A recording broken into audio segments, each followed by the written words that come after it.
Welcome to our pre-Valentine's Day recording, because by the time this gets released, it's after Valentine's Day. Just after Valentine's. Just after. And of course, it's your hostess with the mostest, Angelique Luna, here with my lovely companion, partner in crime. And Daddy just bought me a new purse. I'm so excited. It's a Stitch with pineapple. So for the swinger community, I'm officially have a pineapple purse, but Stitch. We did actually see, not today, a purse with an upside down pineapple on it. So that trend is starting to really catch on.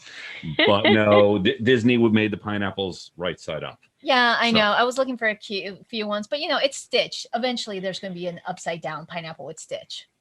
Well, there was an upside down Stitch. If you got the right side up Stitch and just turn the purse upside down, it accomplishes a good thing. It could be at that point. Well, John C. Luna. So maybe I could convince John to get that as a tattoo, a Stitch pineapple. Well, I'm planning on the pineapple. Well, no, but you're planning with a lot of piggy tattoos too. So one. I thought we said 3. Because you're in love with Pua. I thought we said 3. We agreed to 3. Well, we should probably talk to our guest here. Oh, I know. She's having fun already giggling here. So y'all are hilarious. She's a giggler. As we have this moment of poking each other on who's doing the introductions. Because we know Angelique's speech impediment problem with introducing guests. So that's why I'm throwing it to John, because he does it much better. Well, we have a very talented and versatile guest on the show tonight. Someone who has created Sex and Sensuality, an educational burlesque show, which I'm dying to talk about. But she's also a sex and relationship therapist. I hopefully said that one right. And you know what? I'm going to let her do a little talk on herself. Welcome, Miss Meka Nicole. Hey, how are you doing?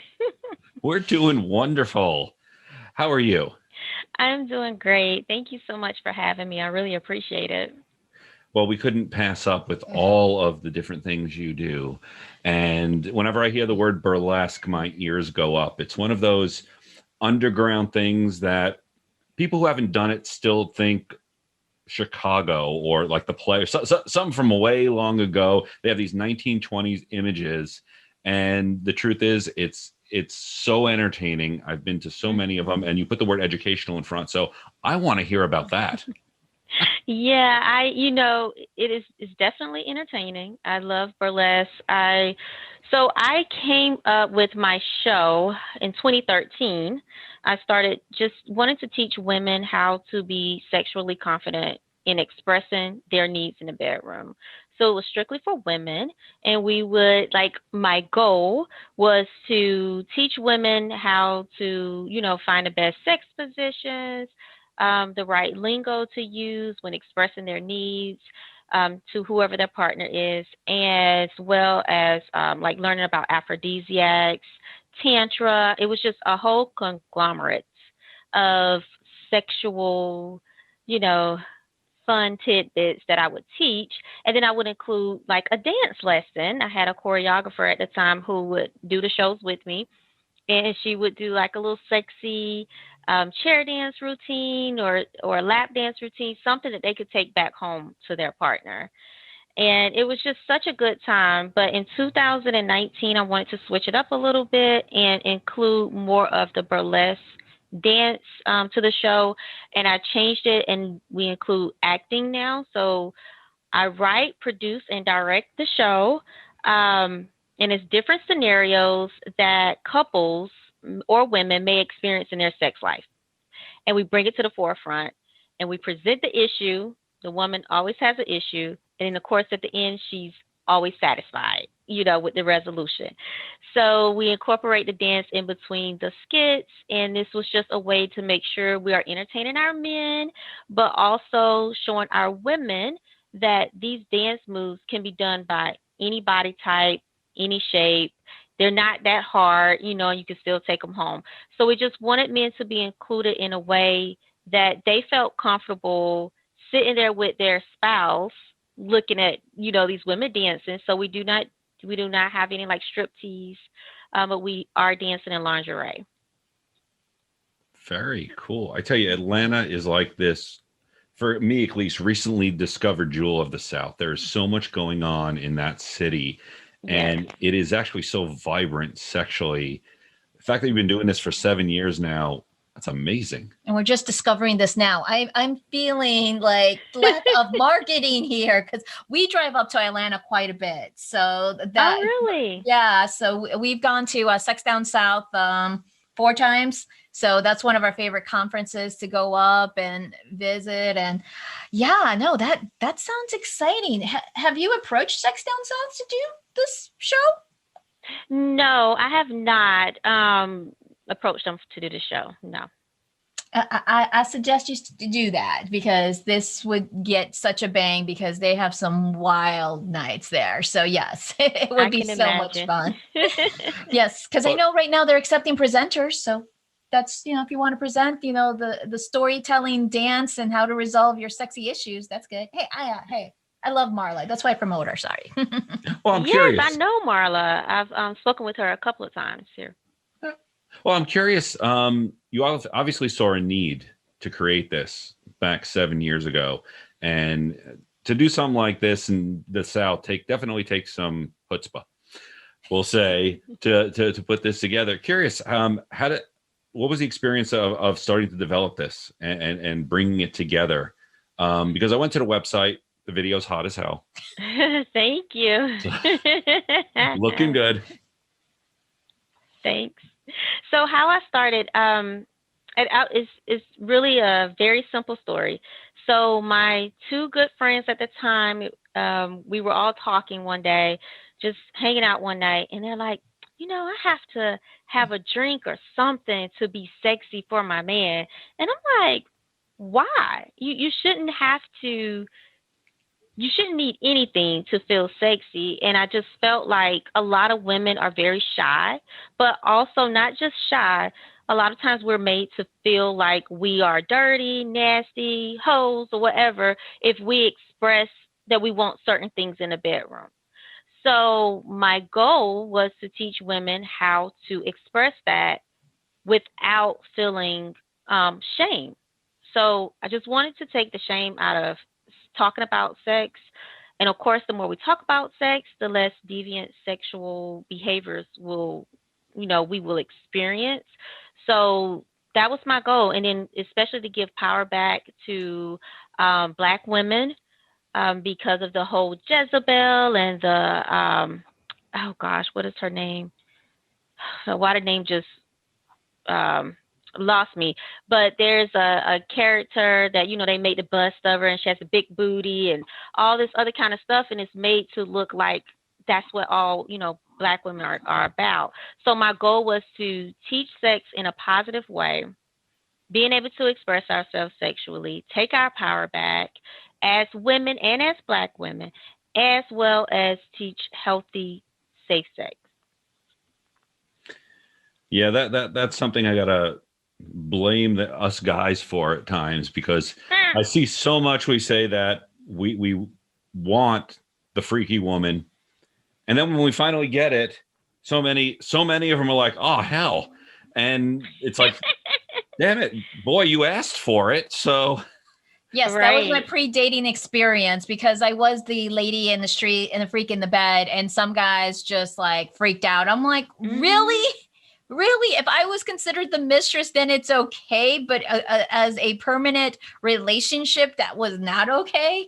Yeah. Because that media presentation of your wife does not give you blowjobs. That's why you have a mistress, because those lips kiss your children's lips.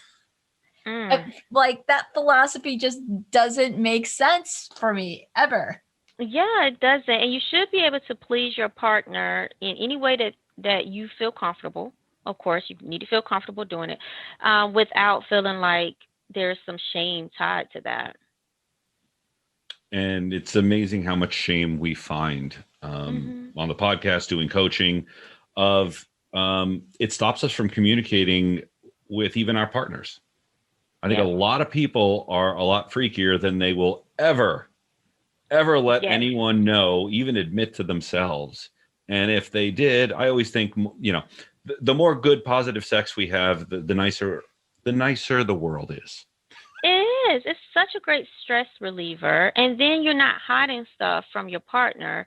and building resentment, because later on it does turn into resentment. I've counseled numerous couples where they have a sexual side that they can't release because they don't know how to have the conversation with their partner, or they've tried and their partner has shut them down.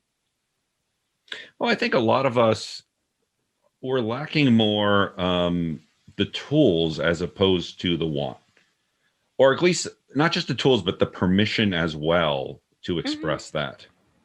I definitely agree. Definitely agree. Because I had one client that I had asked, okay, when you self-pleasure yourself, do you give yourself permission to moan out loud? And then it hit her. It's like, no, I don't even do it. Then you're questioning not moaning with your partner when the answer is you're not even moaning with yourself. Mm-hmm. You know, so learn to moan and scream and release with yourself. And that way it will naturally come when you're with your partner. That is so true. When we used to do the show, one of the icebreakers was a moaning contest, just to help women find their voice to moan and scream and however they want to do it. And I mean, it was so amazing and so freeing. That is so true, because I've told men you need to breathe, because again, we at that moment of orgasm, I've seen men or women go crazy, and then they kind of get that quiet and hold it in, and I'm like, that's the time to let it go. That's the explosion. Yes, it's like release. Just let it out. It's okay. Let the fireworks go. It's a safe spot. You already did the duty. Come on, just enjoy the bliss. Exactly. I mean, if you can get to that point where you can share your body with someone, you can trust them enough to scream a little bit. Or giggle. Some of us are gigglers. Whatever sound you need to make, you can trust them enough to do that. So I'm guessing you have some, and I don't want to, again, break any confidentiality. There's some really good success stories from this, being you've done it for the number of years. Anything you can share?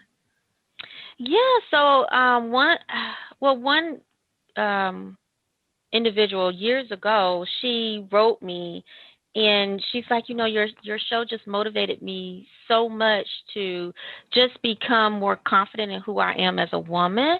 And she started to lose weight. She changed her style of dress, and she just started to feel so much better about herself.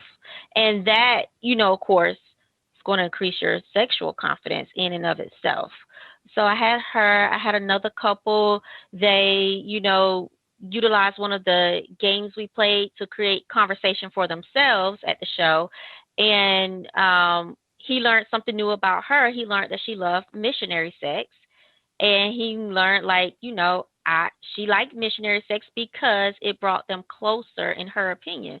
And he never knew that about her. It was like they were together for 13 years. So that was something new for them, and they were able to explore that side of her together. That's wonderful. And the thing is, I'm kind of sad at the same time, because that is not the first time I've heard that exact story. And oh, really? One of my favorite stories is a couple that was together for 30 years. They got married at 18, high school sweethearts, the whole thing, just before they turned 50, watching some HBO something, and a threesome came on. And the woman actually got the courage, for some reason. Don't know if there was alcohol involved or what. She just said, I decided to go with it. Turned around and said, well, what would you think about having a threesome, to her husband of 30 years? Wow. So never mentioned it. We're talking to people that are like leaders at the church. His response was, I've been dreaming of that since I was 16. Just never thought you'd be into it. I love it. And that's what, that's the point of the show, is to create those conversations amongst couples, or, women, to be able to say it to whoever they're having sex with, whether they're in a partnership or not, and allow that conversation to flow and get to a solution, so you can do what you want to do in the bedroom. It's no sense in having sex if you can't enjoy it, Exactly. Hell yeah. And this particular show that we're doing on March the 20th is focused on threesomes. And she tells her husband she wants a threesome. And he's like, sure, we can have a threesome. And then she's like, but I want it with another man. So that's the, taboo-ness of it. And just basically, how does she work through that with him? And where does it go? Because, of course, most men, they want two women. They don't want a man, two men. So, yeah, it's an interesting show. That is such a funny topic, and it's a popular one to where it's made it into vanilla sitcoms, and I think one sitcom turned it the Devil's Threesome, and I'm like, come on, no threesome's a bad threesome. Well, they can be, but well, yeah. they can be because they can be very awkward, and one person may feel a little left out. Like someone used to term it here. She was a comedian here. She used to do shows here, and she always termed it like, you have the juice girl. This the girl that you go send to go get the juice, and then you continue to have sex with this other person in the bed. So it could turn into some crazy, scenario like that. And then it's like, but I'm left out. I want to be a part of the threesome. So yeah, it can turn badly. It has to be balanced. And communication going on left and right. Yes, you got to have communication. And I think a lot of people don't do that. It's like, it seems so exotic. So you don't really, it's like, oh, I know it's going to happen. It's just going to be nice and hot. But then you don't talk about certain things and you're a little uncomfortable and awkward. Yeah, it's got to be a lot of checking in real time. Mm-hmm. Because if you're not experienced in it, I mean, even the first times we've had sex with bringing in a third or a fourth, couples, yeah. There are that moment where you're having fun, you kind of look to the side, and you were sitting there and you were smiling. I'm like, we're good? We're good? We're good? Because sometimes I like to be a voyeur. I like to see him play, and cheerleading and all that. So that's just because I'm smiling in the corner doesn't mean I'm not having a good time. Sometimes I forget, because depending on the night, she can be a voyeur or she can be an exhibitionist. Mm-hmm. She may be on the sidelines viewing, or she wants to be in the center of the room having everyone watch. Which was one of our first fights. Oh, really? Don't make me go in counseling mode, because I'm like, really? So what happened? No, let me tell you. Oh, yeah. Let's start with, okay, we met in the swinger lifestyle. Oh, cool. So when we met, he was 2 years in. I'm 15 years in. Oh. Yeah. I saw it as a wee baby. When there was a thing called key parties and you had to go through the Pennywise to find a date. We were pre-Craigslist. I was pre-internet. So yes. So I already had and I was an exhibitionist, and he was this little introvert that I didn't know at the time. So we're at a swing party. We're getting hot and heavy. We're in the middle of the room. All of a sudden, he looks up and there's 30 people watching us, and he just jumps up and leaves. And I'm like, oh, no. We're finishing up here. This is like 10 years ago now. So we disagree on the details, but I do recall looking up and having it was about the room of 30 people. We do agree on that one. Yeah. So y'all was doing some good stuff. Oh yeah. Well, we were, until I realized I had an audience. And since then I've gotten used to it. I've gotten a lot more confidence. But previous to that, I had come out of a marriage where I spent a year celibate. So when I went into the swinging community, it was night and day. My life. I bet it was. Yeah. So yes, looking up, me and my other parts got a little stage shy, and I'm like, okay, we're done. Let's continue somewhere else. And she's like, we're finishing right here. So it wasn't a huge fight, but it is a funny one to bring up. Yeah, because that was our first couples relationship fight. That's what we fought. That is interesting. But you know what? It does take a level of confidence, to be able to have sex in front of other people. It does. Well, just to have sexual confidence, period, it takes a lot. Mm-hmm. Because, it is one of those, you talk to them and they get so upset because their partner hasn't done this right. They don't know what they're doing. And then my first question to them is like, have you masturbated in front of each other? And they just like, oh, why? And I'm like, well, it's trying to get map directions. There's Google Maps and Apple Maps. So you could end up at the same destination, but different directions. So try to explain it. However, and it's good too.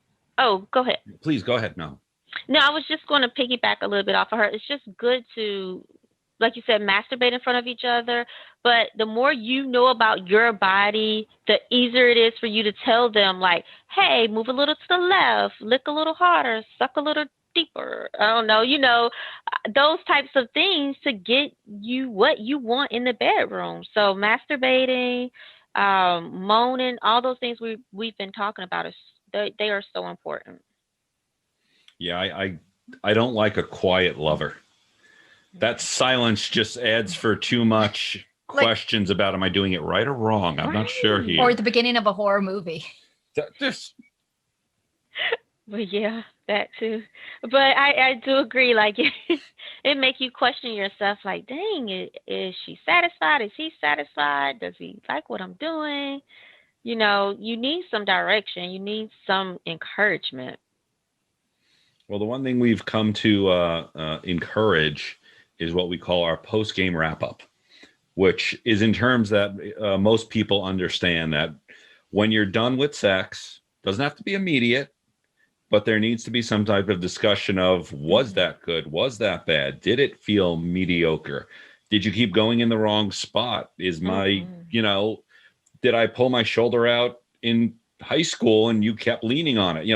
All these details that people just kind of go, it was okay. I could put up with it. I'm like, that's not something you put up with. Yeah, but if you watch a sporting games, they all look forward to what went wrong, what did good, what's going on. I'm like, that post-game wrap-up. Yeah. That's why we called it that, because most people can relate to that, especially right after the Super Bowl. Exactly. I wrote a journal.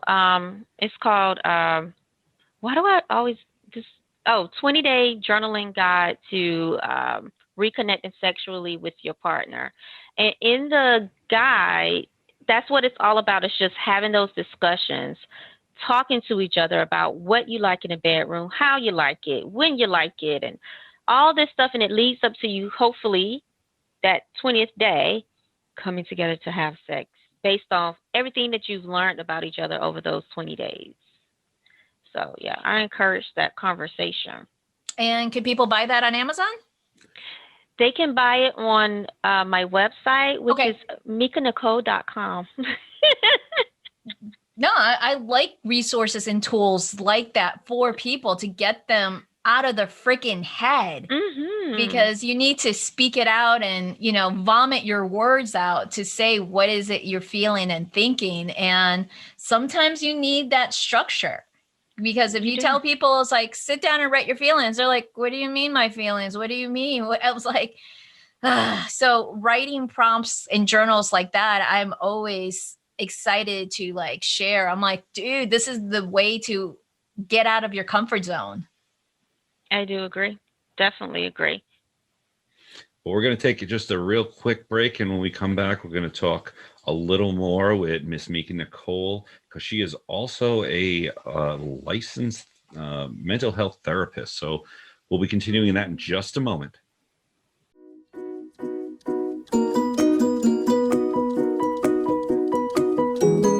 Hey, John. Hey, sweetie, what's up? I need to run to the store and get some new toys. You broke your toy again, didn't you? I was not admitting to that right now, but yes. Well, let's go down to Fairvilla. They have a very well-trained staff that can help us select a new toy and even help you out with those Bluetooth Wi-Fi issues you sometimes have. Oh, well, that's all your department. You're the techie. I just enjoy the pleasure. I love the Mega Store just because they always have the class list right as soon as you come in. You're talking about Fairvilla University, which has classes every month on subjects ranging from BDSM to non-monogamy to just plain toy safety. Yeah. Fairvilla, for pleasure, fun, and fantasy.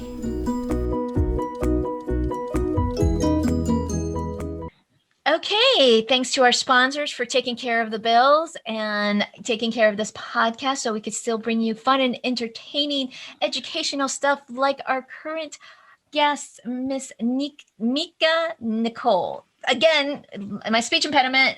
It's like, You did a great job. well, thank you. I appreciate it. So I had a silly question. Is the burlesque show virtual or in person only? Okay, so right now it's in person only, but we have 2 shows with very low numbers to just make sure everyone is spread out. And we eventually will consider making these virtual or at least making them available for purchase after the fact. But I haven't quite made that hard choice yet. But yes, so it's we have 2 shows in one night to keep it spread out, to keep it COVID friendly. And I mean, I guess as COVID friendly as we can get, of course. Mhm. And we will be doing temperature checks. You have to keep on your mask. My actors, dancers, we're all performing in our masks. So, yeah. Kudos. I can't exercise with a mask on, so hopefully the dancing isn't quite too much. No, it's not over the top. It's really sensual, sexy. They've been doing an amazing job, all of the dancers. I'm like so proud of them. But with the show, just to give you a quick overview, so you get to the show, you get to see the show, but then you also get to explore because we're having a show at Tokyo Valentino. Have you all heard of that? I've heard of it. I haven't been there. Okay, well, Tokyo Valentino is like a large sex store, but they also have like dungeon-like rooms and video rooms on 3 levels where you can go in and really explore your sexuality. And like if you're into BDSM, they got a room for that. You know, they just have a room for really most anything that you want to do. They also have like a pole, they have a dance floor, so they throw parties there. So we will be one of the events, held at Tokyo Valentino. So West included with the ticket is a $20 gift card to the store, but also the entrance to explore all of these rooms, which will include a lot of our vendors, which will make it a little bit very like interactive for our guests. Like we have one vendor, he does sexual tea. And it's, I think it's called, let me get the name because I want to make sure I gave you all the right. See, now I want to go. The right. I'm telling you, that's why I'm like, honey, Donnie, I haven't been out of the house. You may want to come. It's called Revel Sexual Tea. So he also does like this exercise routine for the women. But anyway, the tea is to help women increase their libido, make them feel a little bit more sexy, of course. And then the exercises, the sexercises, he will demonstrate also helps with that same thing. So we'll have like vendors like him throughout those rooms where they can explore the vendor and it's interactive and it's just all sexy and fun, and you get to do that in between the show. So you come to the first show, then you go and explore the rooms. We have our second show, and then they get to go and explore the rooms. Nice. I like that idea. Why don't we have one of those? Because the rat takes care of everything else. That's why we're denied because of the rat. Oh, For good. those of you who don't know, the rat is Disney. They keep it a little PG down here. Yes, they have a lot of restrictions in Orange County based on Mickey Mouse. So, But that's Well- okay. It's a 4-hour drive to Miami or an 8-hour drive to Atlanta. So we're kind of right in that middle. You're right in the middle, so just come on. You're more than welcome. You can be my guest. Oh, that would be fun. mini vacation. Well, it's not like we haven't been stuck indoors for a while. I know, we've been good. Sort of. Maybe. Kind of. Kinda. Okay. Well, we've been good about not going out and wearing our mask when we are. Once we're in the house, I have no promises about being good. Well, please don't be good in your house. Hell no. I know many of our audience members have seen our studio and all the things around the studio, so they know what we get into. Considering our latest addition to the house was a mount point, so we could do suspension rope and use a sex swing. So yes. Yes, I love it. Sexy, sexy. So tell us, what do you do when you are not teaching couples how to have great sex and burlesque dance? Or planning and doing it, because as soon as she told me everything that she was doing, the producing, I'm like, and you still have a full vibrant practice and a family that you're raising? Tell me when you have time for yourself. Yes, I do. So I am a mother of a 2.5-year-old. I am married. My wife is Chase. She's a barber here in Atlanta. And she's so supportive of everything that I do. So she helps run me so I can run all of my businesses.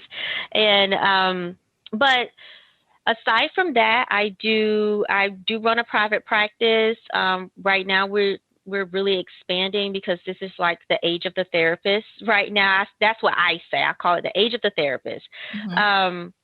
But we're expanding. I probably see about 40 clients a week. Yep. And I know. That's a lot for a therapist. I'm sorry. How are you doing with the COVID, what do they call it?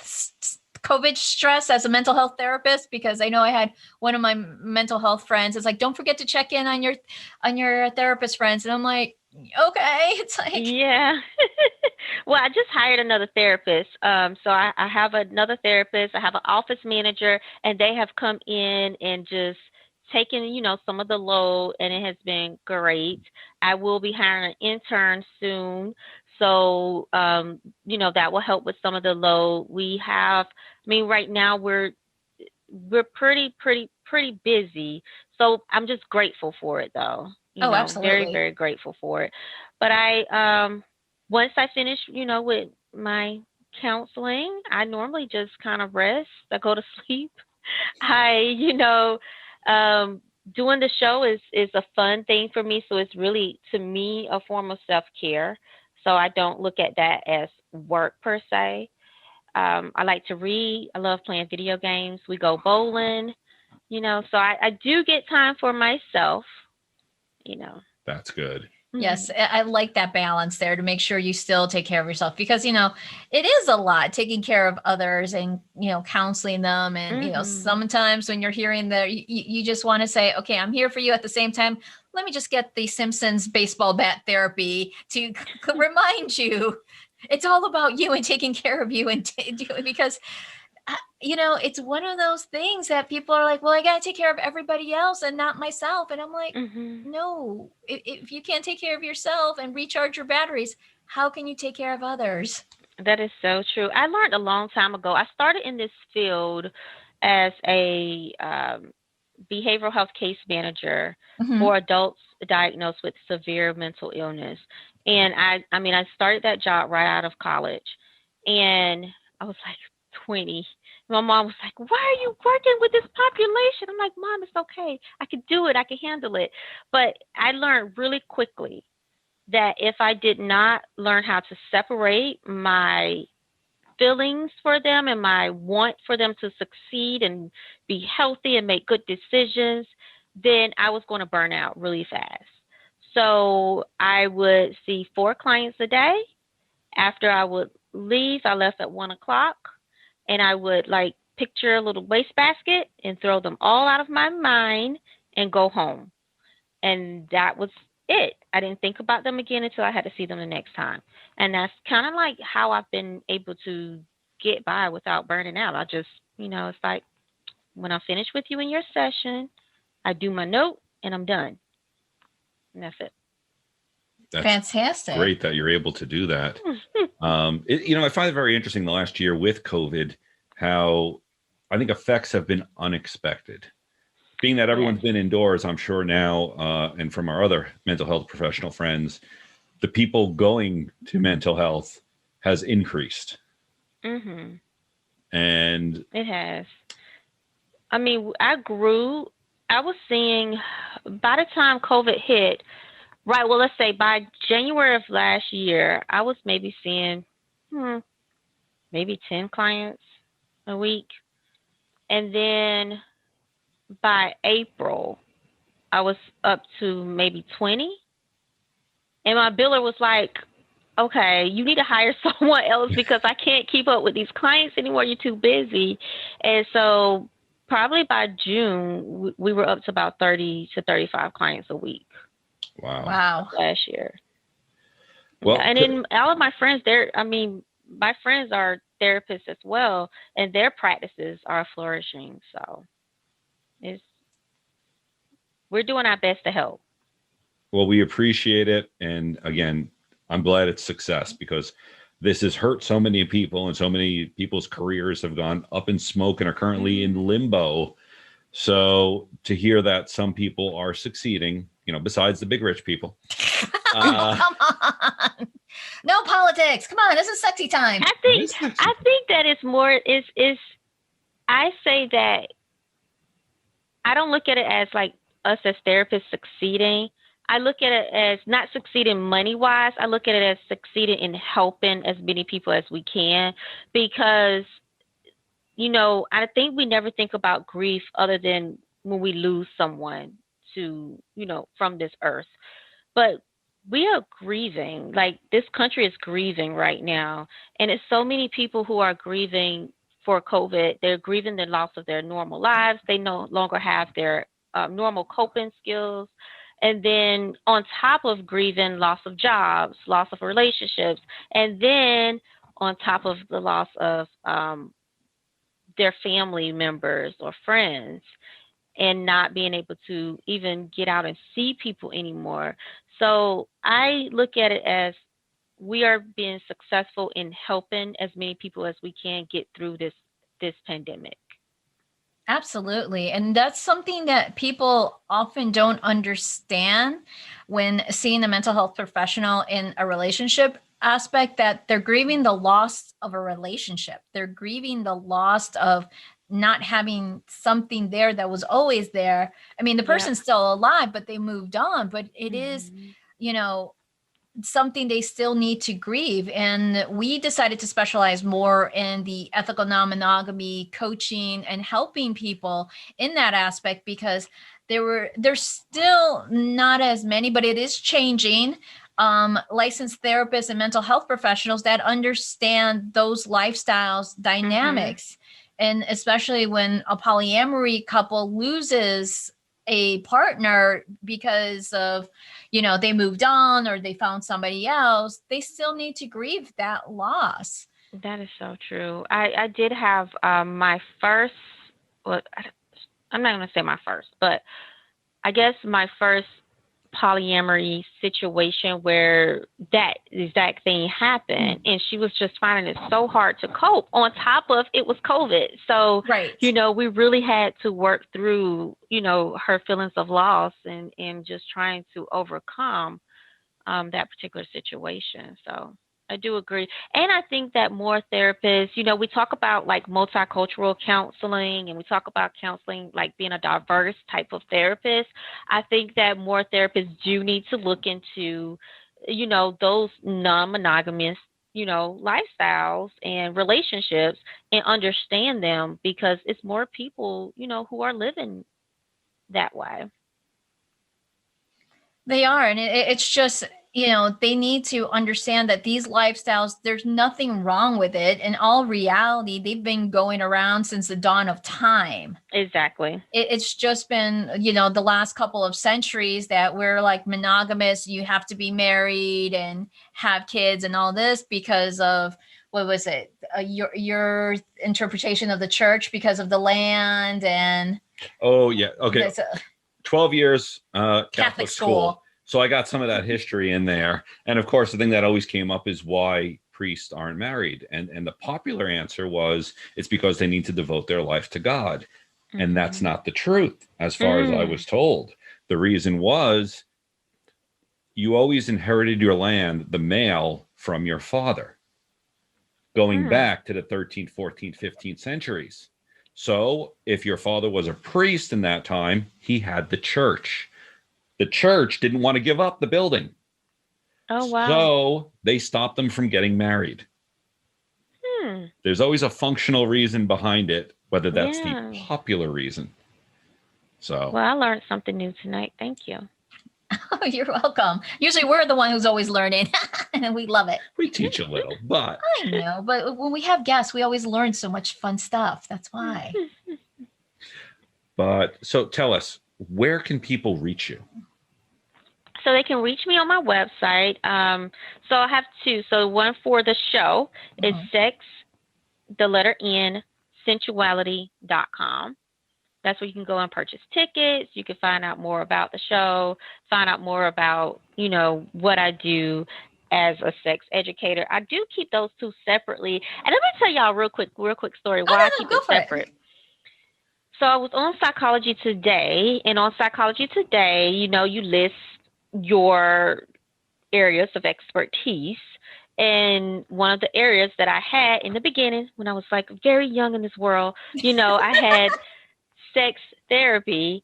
And I kid you not, I may have had at that time about 4 calls a week from men who wanted sex therapy in their own way of sex therapy. It was more so trying to have sex or me do something physical to them to help them get over their sexual issues. And I'm like, that's not the type of sex therapy that I do. That's not even what sex therapy is. So I had to take that off my profile and separate the two because I needed people to take the counseling aspect seriously and understand that if I'm counseling you because you have sex issues, we're going to deal with your emotional issues first. What's the emotional issue behind your hang up with sex or your issues with sex or whatever problem you're experiencing with sex? And then we can work on the actual sexual problem. So I keep them separate. Yeah, no, you bring up a valid point because I can't remember the show that really brought up a lot of us educators and therapists in uproars that they were showing that sex therapy going through and watching couples having sex. And for the life of me, I can't remember the name of the show that did that. And we all freaked out. We're like, no, that's not what sex therapy is at all. Yeah. Well, it's not. There is one, she calls herself the naked therapist. Yeah, she calls herself that, and I think she's literally naked. But we were talking about her in one of my little counseling groups. And then there are some people out there who do valid work. It's just not the work that I do, where they are a little bit more hands-on in the sexual process. There's nothing wrong with that if that's how you do it. It's just not what I do, and people get it confused sometimes. Well, even for us, we're not licensed, but we do say that, and we do say we are sex and relationship coach. So we spend a lot of our time for people who are thinking about going into non-monogamy and answering and bringing up a lot of questions about, okay, you're together as a couple, you're going to a swing club. What are your expectations? And you would not believe how short it is. It's like to have sex. Like, all right, there's a lot more to it if you're going to stay a couple. Exactly. But we get calls at least twice a week. They usually hang up when I answer, but when you answer, that start going into so you'll be touching me, right? You'll be doing this, right? And we do Tantra, but again, that's we're not crossing that line. Exactly. It's something different. And although again, Tantra, the hands-on stuff, the conscious erotic touch, it's valid, but it has a spot. And I hate to say it, it is always guys. It is always guys that will call up and be like, so there's going to be a happy ending. And we're like, okay, nope, done, click. No, that's it. No happy ending there. And it's just trying to get that expectation that we're like, no, then you want Night Flirt or Pornhub. That's what you want because that's not happening here. Yeah. We're legitimately looking for your mental health, your emotional well-being, understanding boundaries, because people sometimes forget. It's like, what do you mean I have to have boundaries? I'm like, really?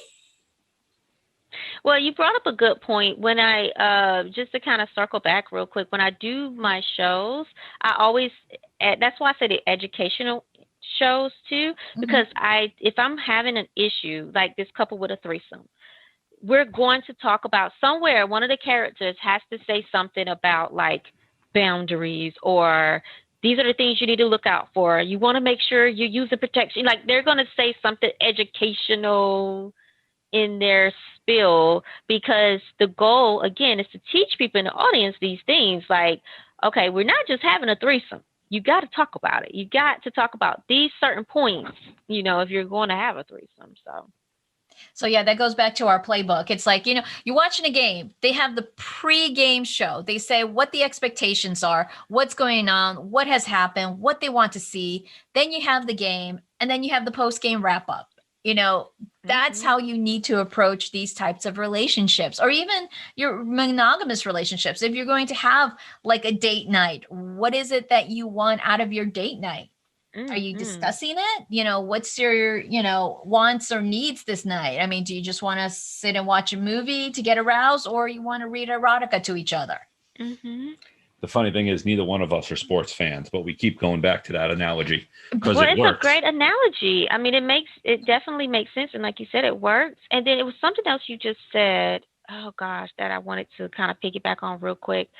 What did you say, Luna? You were saying I said quite a bit. I said like boundaries, post-game wrap-up. What do we want to do? Communicating. Oh yeah, the date. expectations. You were talking about expectations, and that's like the number one reason why people really break up is because of unfulfilled expectations. But we normally don't talk about our expectations. Yep. We don't talk about them. We just kind of assume, and hope that you get it right. But it's like you need to talk about your expectations, and then you need to ask your partner about their expectations. Yes, that's why we created 2 lists. That we did a yes, no, maybe list that we tell people fill it out individually and then swap it out. So that way you could start the conversation. And then what's our other check-in list, our negotiation list? Our negotiation list. So one is something you would do before a date night. Tonight, I want sensual. Tonight, I want, actually, that's the negotiation list. Yes. Tonight, I want rough and BDSM, or I want to be an exhibitionist. I want to be an introvert. I want to be spoiled because I'm tired, or I want to be the architect. So it's kind of like that communication tool so you can figure out tonight what you're going to do. I love it. I love it. The other one was a yes, no, maybe list that we say fill it out separately. Go in separate rooms, because when you're done, switch and then go down the list. And you might see that, hey, you're into puppy play. Yes. I never thought you would be. I've thought about that too.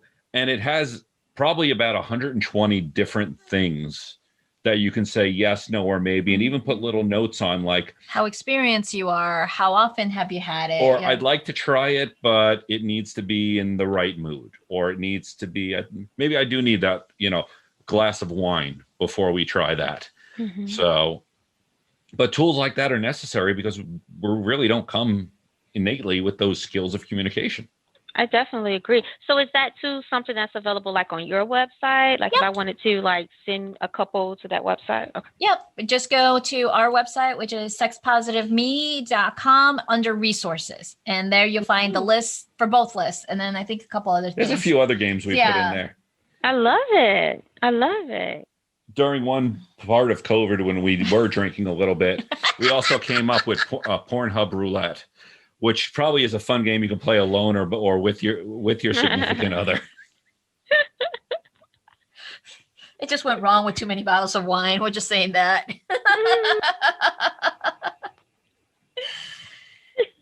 Okay. And you mentioned the Sex and Sexuality website and then your other website so people can still find you and social media links.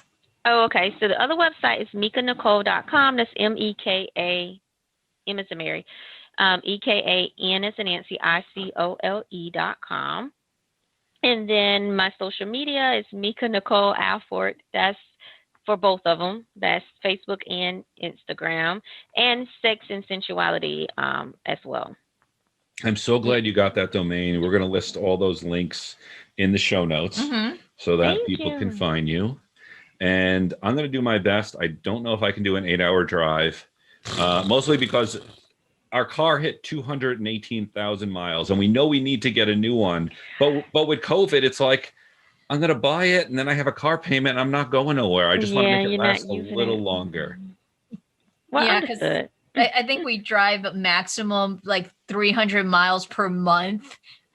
If that. If that here. Well, because, a couple of our friends are like 50 miles, round trip. So that's why. And we visit. Yeah, so we do 100 miles on a Friday night and then go nowhere for the next 10 days. Yeah, exactly. Yeah, I understand. I mean, I'm in the house all the time. All of my sessions are virtual. We take our daughter to daycare, and then that's about it.